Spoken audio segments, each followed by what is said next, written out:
परवरदिगार आपका साया सलामत रखे और हर जिक्र अहले बैत और जिक्र अली करने वाले को खुदा शादो आबाद रखे, उसकी तौफीकात में इजाफा फरमाए। ख़ास तौर पर वो सब लोग जो बड़े खुलूस के साथ और खामोशी के साथ ये खिदमत कर रहे हैं।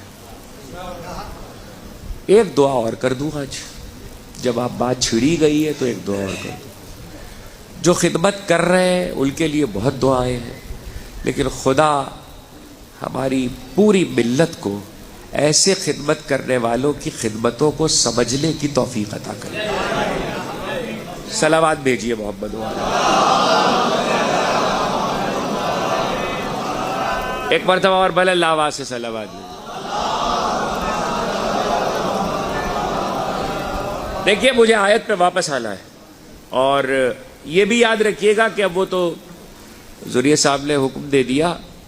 बाकी दूसरा एक मेरे साथ मसला ये कि आज मैंने घड़ी भी नहीं पहनी हुई, तो अब गुफ्तगू तो शुरू कर दी है और शुरू हो गई है, लेकिन बहरहाल बात तो करके उतरूंगा। जी मोहब्बत है, इसी पे जीते हैं। तो अर्ज ये कर रहा था कि अलम यजिद का यतीमन फ़आवा, बड़ी तफसीर के मकाम पे बारीक सी बात है, इसको बच्चे याद रखें। अलम यजिद का यतीमन फ़आवा, तर्जुमा ये हुआ कि उसने तुम्हें यतीम नहीं पाया कि अपने घर में रख लिया। मुफस्सिरों ने कहा कि यहाँ उसका मुराद अल्लाह है। मेरा कहना, मुझ हकीर का कहना यह है कि अगर यहाँ मुराद अल्लाह है तो फिर मुस्तफ़ा को काबे में पलना चाहिए था, लेकिन मुस्तफ़ा काबे में नहीं पले।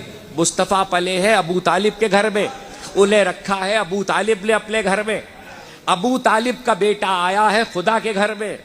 रसूल मिला है मुझे अबू तालिब के घर से, अली मिला है मुझे खुदा के घर से। रसूल मिला है मुझे अबू तालिब के घर से, अली मिला है मुझे खुदा के घर से। मैं अपनी बात कर रहा हूं, किसी की बात नहीं कर रहा। अगर मुझे अबू तालिब का दीन समझ में नहीं आ रहा तो लोगों को हैरत करनी चाहिए। अबू तालिब के घर से मिलने वाली रिसालत तो ले रहा हूं और खुदा के घर से मिलने वाली विलायत पे शक।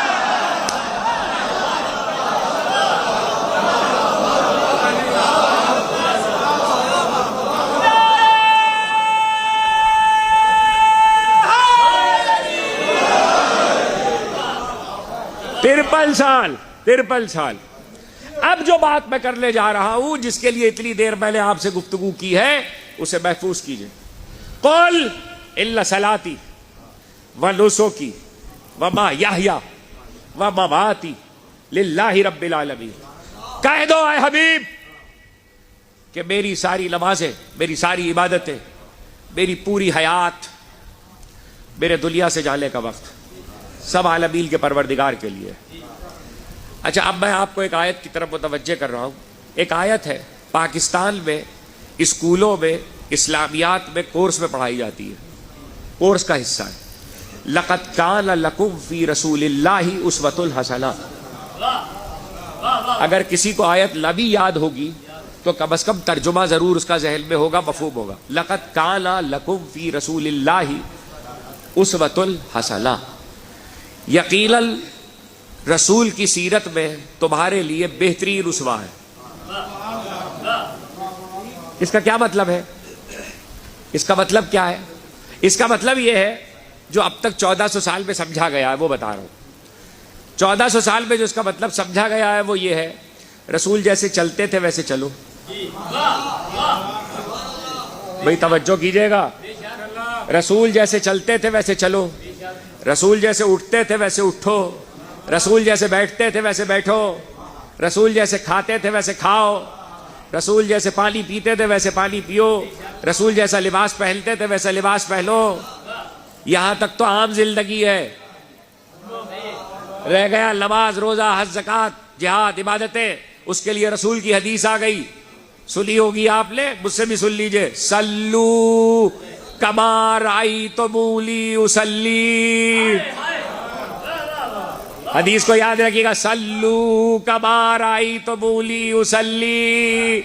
नमाज पढ़ो जैसी मुझे पढ़ते देखो,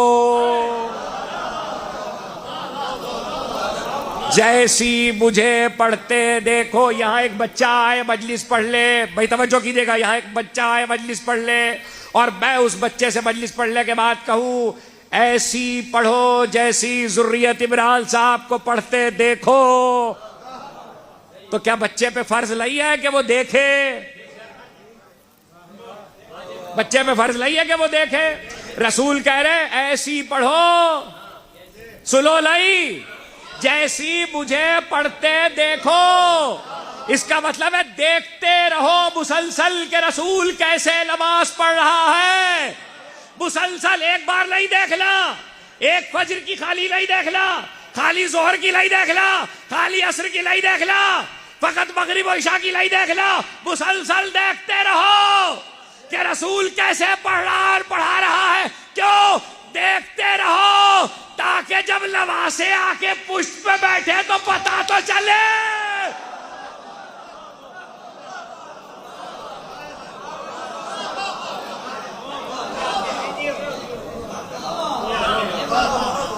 जब नवासे आके बैठे सजदे में,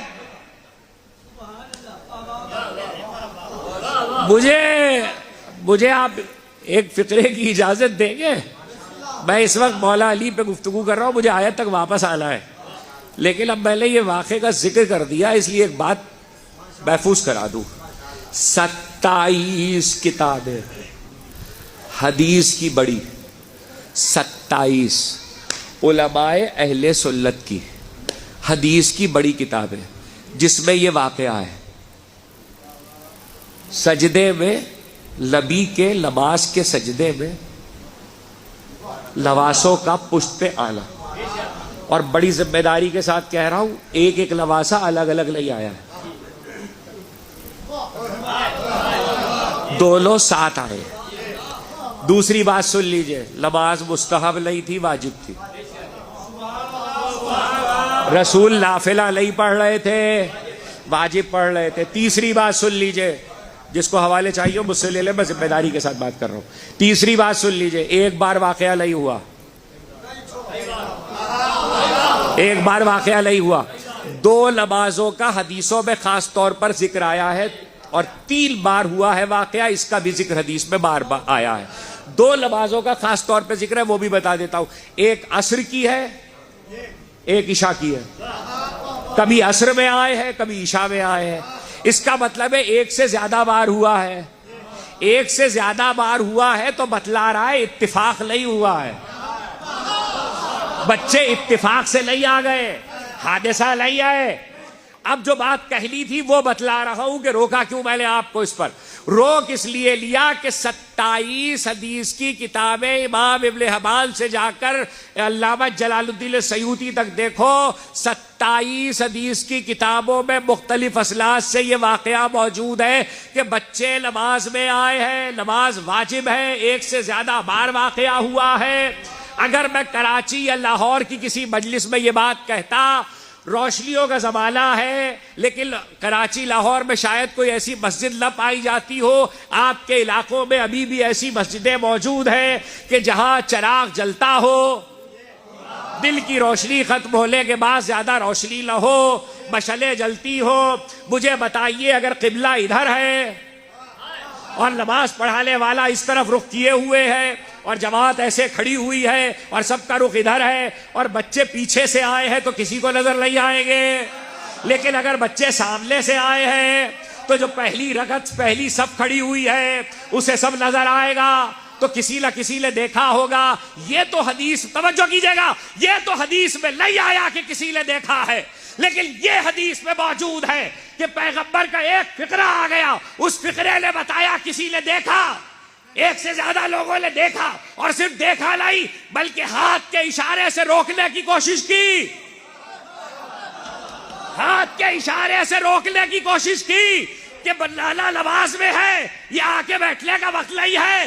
तो हदीस में ये फिक्रा आया कि रसूल सजदे में थे, सजदे में क्या कह रहे थे? सुभान रब्बी अल-आला व बिहम्दे था ना। रसूल ने उसके दरमियान से आवाज दी, रहने दो, इन्हें आने दो।